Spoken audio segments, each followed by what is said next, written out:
In the 18th century, the mentally retarded were often ignored, punished, and exploited. Today, things are supposed to be different. Modern 20th century man is much more scientific and civilized. Today, we no longer punish the mentally retarded. We don't exploit them either. We have come a long, long way.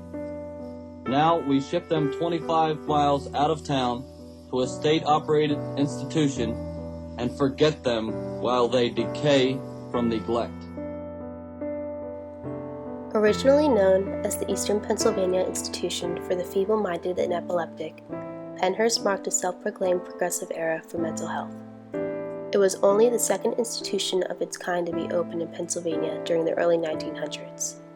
For decades, children who couldn't fit in with society were abandoned in Pennhurst and unknowingly were abused and neglected.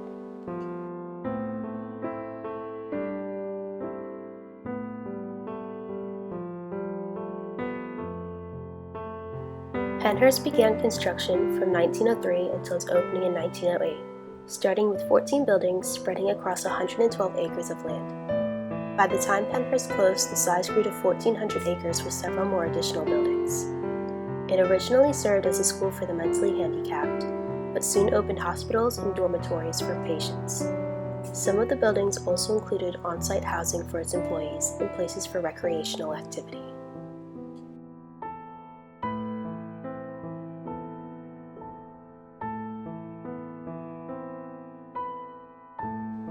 On November 23, 1908, its first patient was admitted, and within 4 years, Pennhurst was already very overcrowded.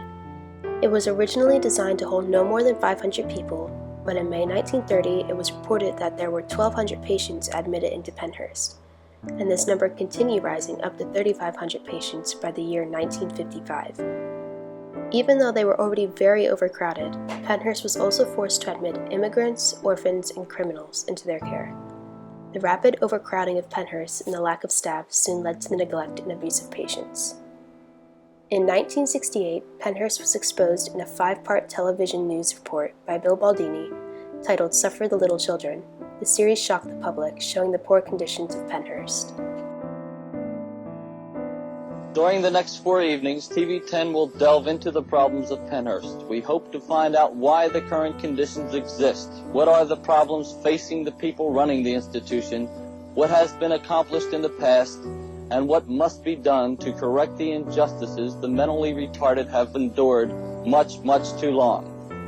We entitle our investigative report, "Suffer the Little Children." On one account, Baldini recalls walking into a room containing only 2 attendants and more than 80 children, ranging from 6 months to 6 years old. The children were left unattended in these cribs for so long that they couldn't walk or even crawl. Most of them were covered in filth and seemed to be very malnourished. The lack of staff was the reasoning behind this neglect.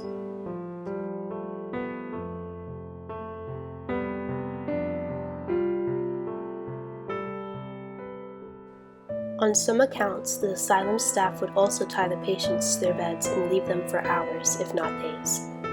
Many of the patients would be covered in their own excrement by the time staff would get back to them. Patients were also often drugged and heavily sedated to keep them calm. If patients showed extreme signs of aggression, such as biting, they would even remove all of their teeth. This happened so often that even after its closing, visitors would still find teeth in the asylum.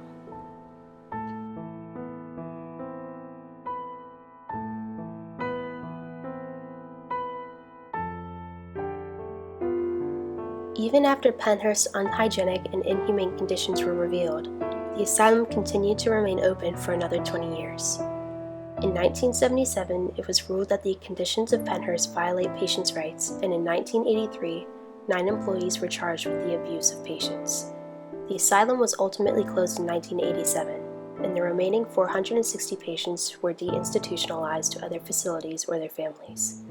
Some of Pennhurst still remains now, standing as a reminder of its horrific past.